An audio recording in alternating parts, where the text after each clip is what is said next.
Shemot Exodus. Shemot has Exodus chapter 1, verse 1, all the way up to chapter 6, verse 1. Shemot, the Torah portion, the annual Torah portion, is Exodus 1 up to 6, verse 1. We are just going to look at a little bit of this portion today in the first chapter of Exodus. Exodus chapter 1. I'm going to read Exodus chapter 1, verse 7. Exodus chapter 1, verse 7. And we're going to read all the way down to verse 22 and read this here and talk a little bit about some of the things that we're able to think about in terms of the current relevances for us today. So let me go ahead and put this up here on the screen for us. Here. Exodus chapter 1, verse 7. Exodus chapter 1. Read for us starting with verse 7.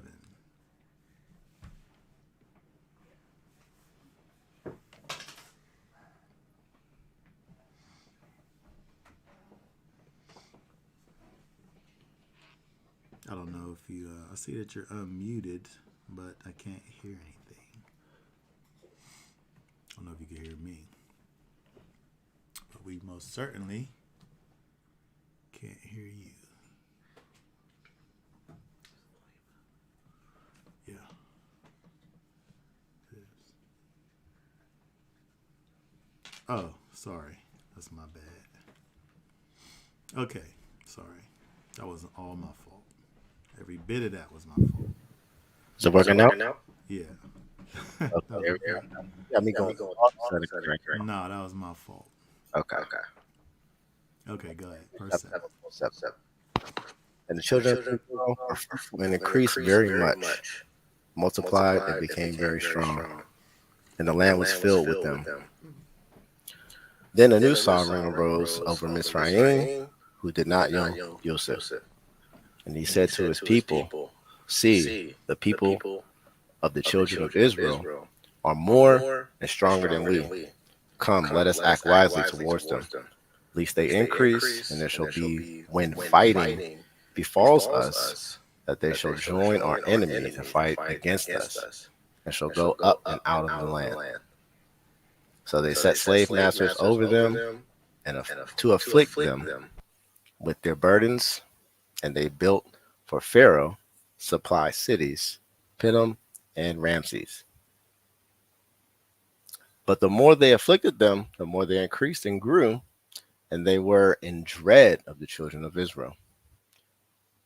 And the Mizrahites made the children of Israel serve with harshness, and they made their lives bitter with hard bondage, in mortar and in brick, and all kinds of work in the field. All their work which they made them do was with harshness. Then the sovereign of Mizraim spoke to the Hebrew midwives, of whom the name of one was Sephora, and the name of the other Pua. And he said, "When you deliver the Hebrew women and see them on the birth stools, if it is a son, then you shall put him to death.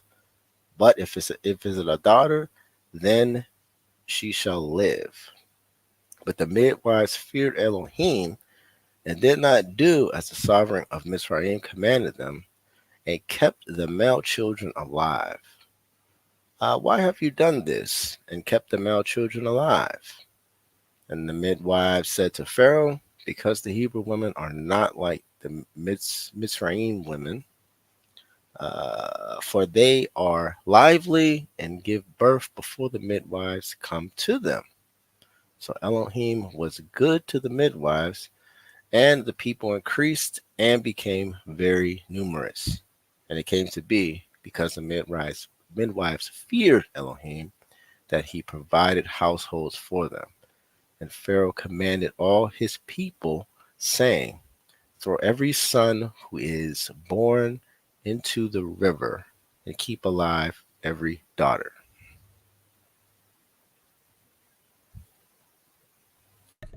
All right. Very good.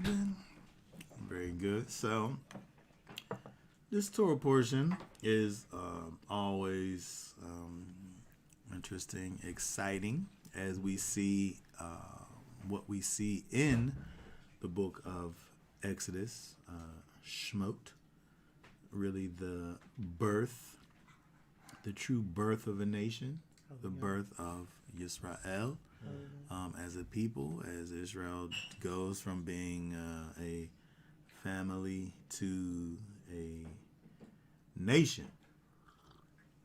And it's interesting when you look over at, first of all, the actions of this new sovereign and this new king. When he sees that there is this people that are, by the way, for all intents and purposes, they're Egyptian. For all intents and purposes, these are Egyptians. These are people that belong to his, they're under the rule of this Pharaoh. And so why, as the people, as it says there, as they begin to increase and grow,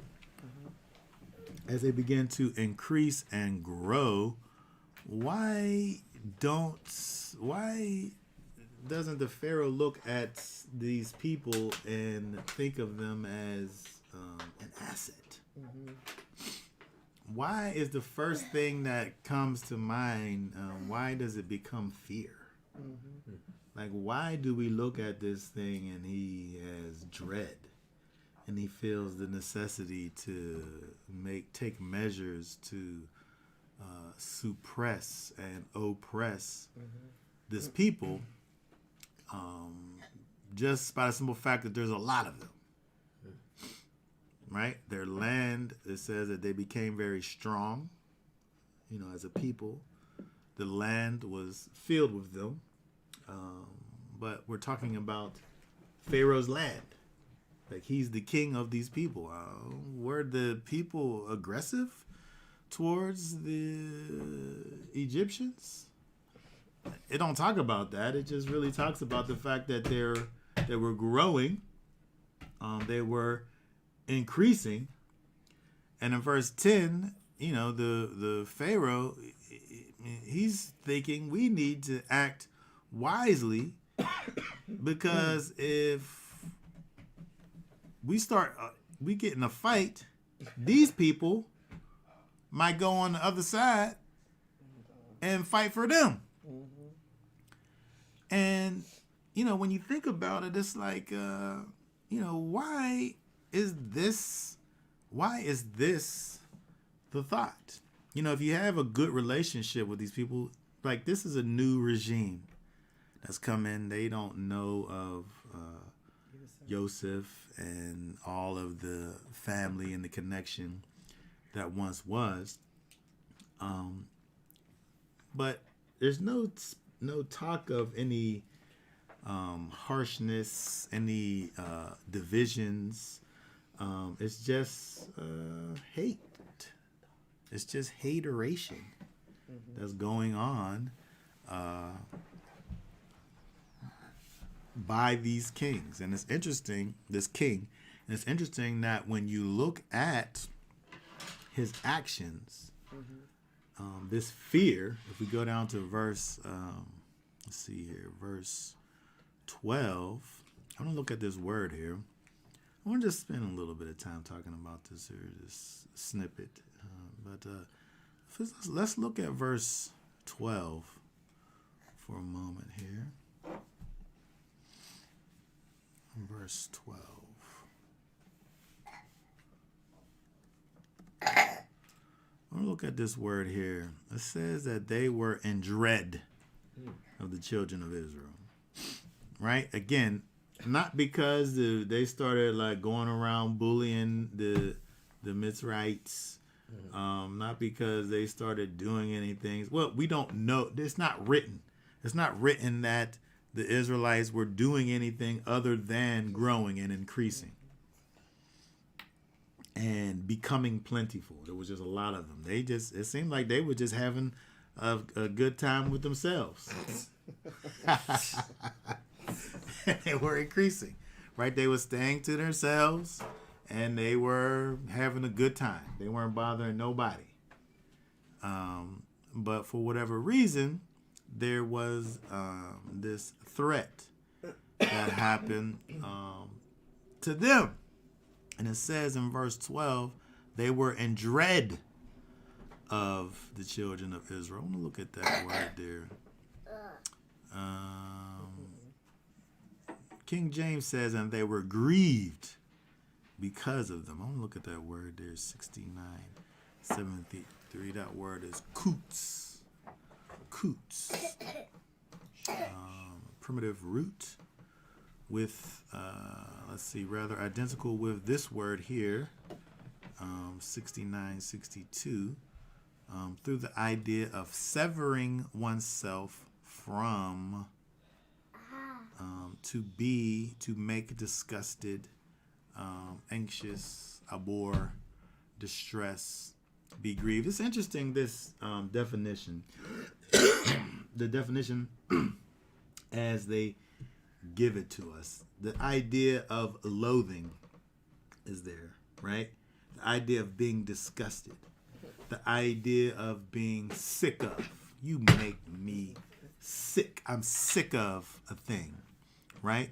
But it literally brings forth the idea of severing oneself of or from something. Mm-hmm.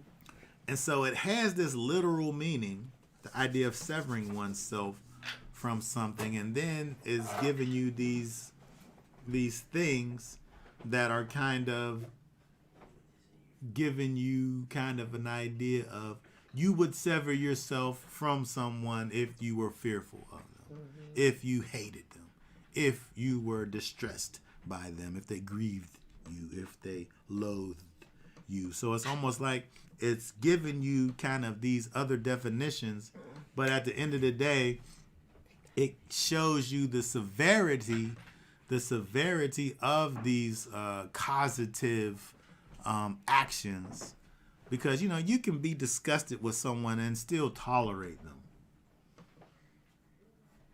right? There still can be a level of tolerance that exists with someone that you're disgusted by, right? There can be a level of tolerance with someone that you're sick of, for instance. But this level that they've reached is that they want to sever ties with. There's no joining forces that we want here. There is, we don't want to be a part of you, and we don't want you to be a part of us. Mm-hmm. Okay? And so it's interesting when we look at this word here, we don't fully get that when we look at it.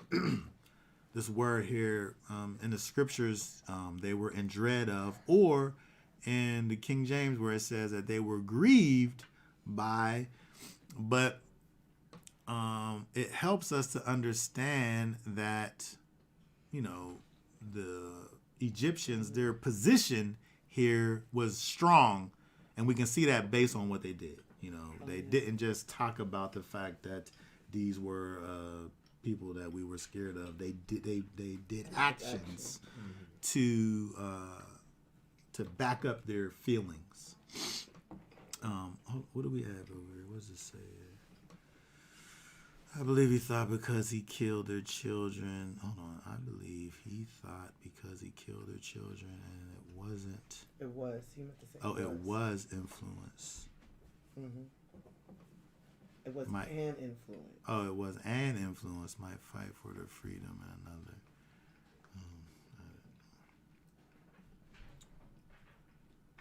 Okay. I don't really understand though. No, like he it was an influence that they might fight for another nation, or their freedom. Yeah. Well, yeah. I mean, those type of things are a possibility. Yes. But why though? Like, why do you go that way? Like, if like he could have thought, if another nation comes in here, we got these people to help us, and they're so strong that we're gonna make us be mighty, right? I'm saying, why didn't he think of these people as an asset instead of them being an adversary, right? And so, I mean, yes, I mean, you could think of a worst case scenario, which they obviously did, but why though? Like, why did they go that way?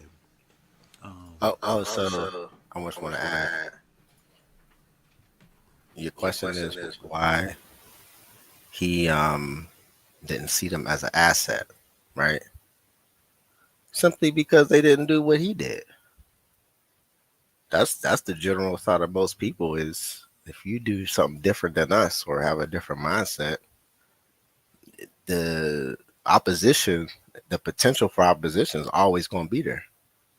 If you ain't in sync with what somebody else does or a system, it's like they were living and operating outside of their system. So it's like they can come to a realization and be like, you know what? We're better than them anyway, so let's go ahead and take them down because we don't need them.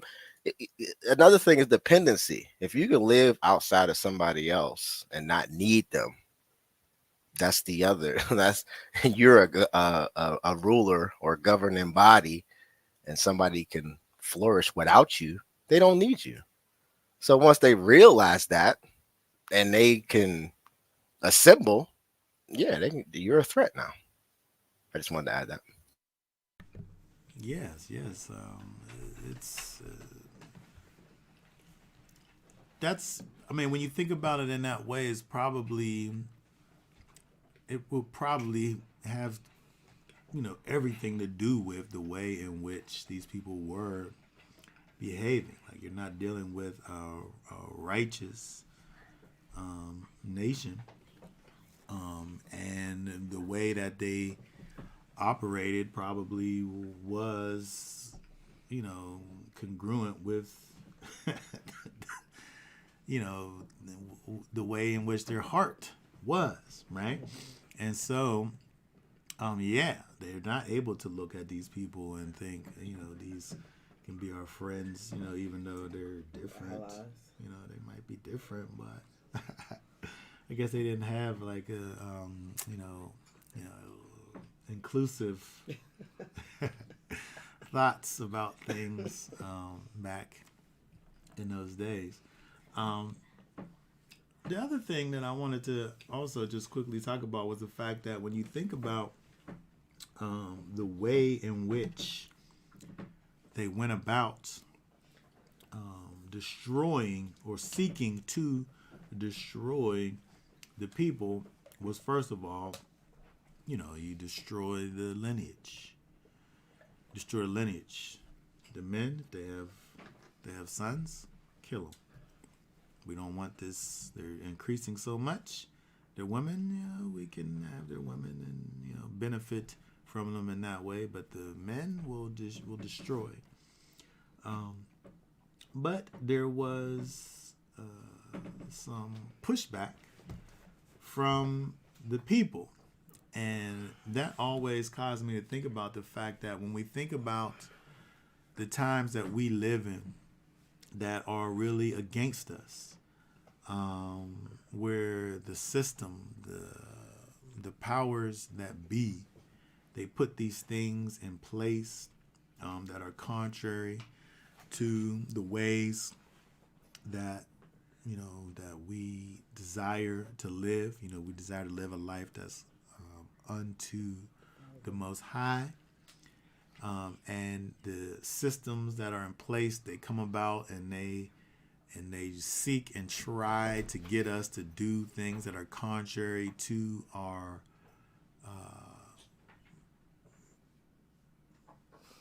Elohim, and they refuse to do it. They refuse to do it. Now, who knows what the penalty was for these midwives, from them deciding to not fulfill the wishes of this Pharaoh. I don't know if this is a lie or not that they say when they talk about the fact that they're so powerful that the babies come out before we even get there, so we can't drown them because they come out so fast. Did they just make that up? They just make that up? I'm saying I don't think it matters if they made it up. They lied about it. I don't care. Because when you think about the idea, first of all, I just want to say that at this point, Israel don't have a codified law in place, right?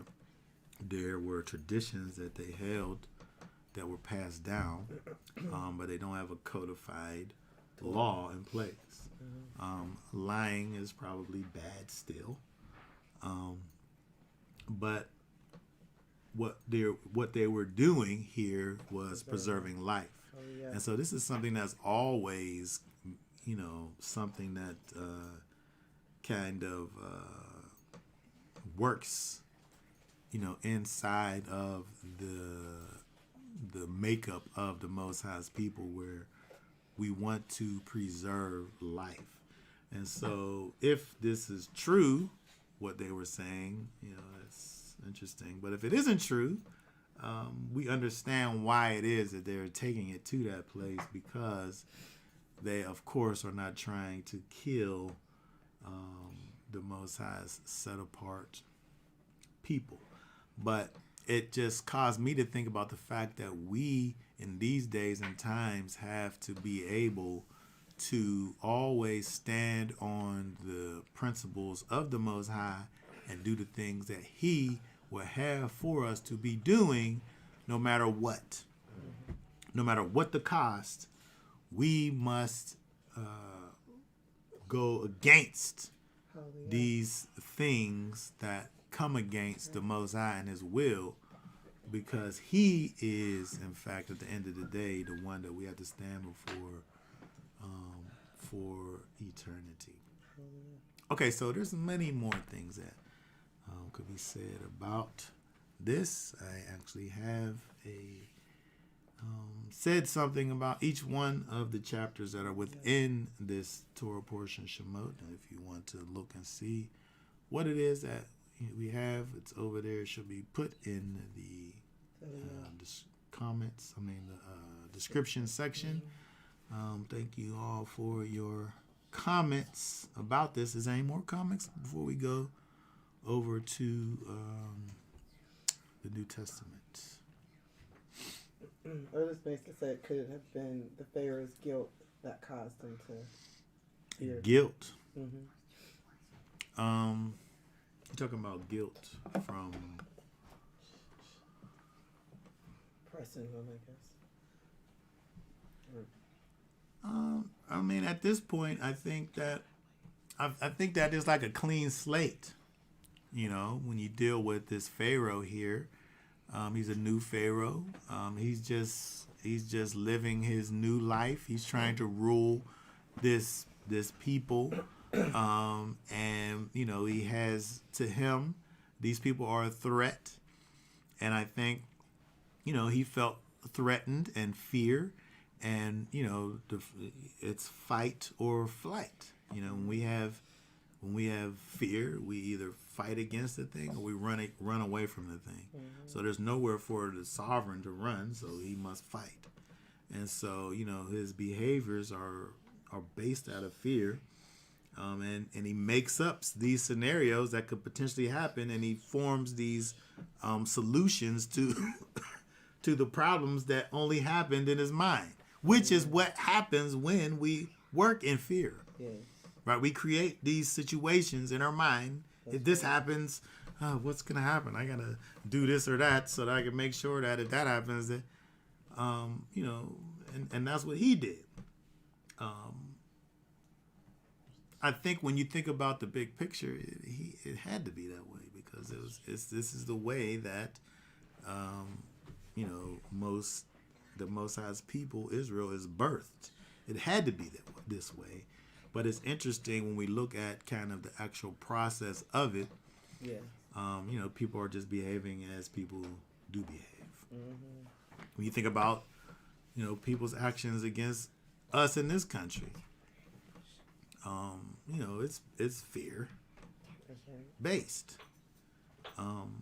Somehow these wicked people, came up with these genius plans to conquer these people that they were so afraid of, which is strange, and dominated the people for hundreds of years. But at the end of the day, it's fear based, right? And so we could talk about how we got here and all of this, but all of these things have to take place, a certain way. Mm-hmm. And it's just interesting sometimes when you look at kind of the familiarity of it all, right? Let's see this last comment before we go ahead to the next things here. Perhaps Pharaoh noticed some Egyptians being inspired by Israel. Some Egyptians did leave with Israel in the final plague. Yeah, to think about the idea that, maybe this is what this Otis person was talking about in terms of influence, Israel being an influence towards Egypt. And yes, I guess, you think about the fact that if I have a plan, I have a particular direction that I want to move in, I can't have these outside things coming in and influencing the things that I'm doing because it's going to take things off course. And so, the idea of, that's something that you could look and see that the fear could, in fact, take it in that direction, right? These people are going to come in here. They're so great and powerful. They're going to cause our people to start acting like them. They're going to forget that I'm the God, the Pharaoh. They're going to forget that I'm God, and they're going to follow after their God, and then everything's going to go crazy. So, yes, all of these things are exactly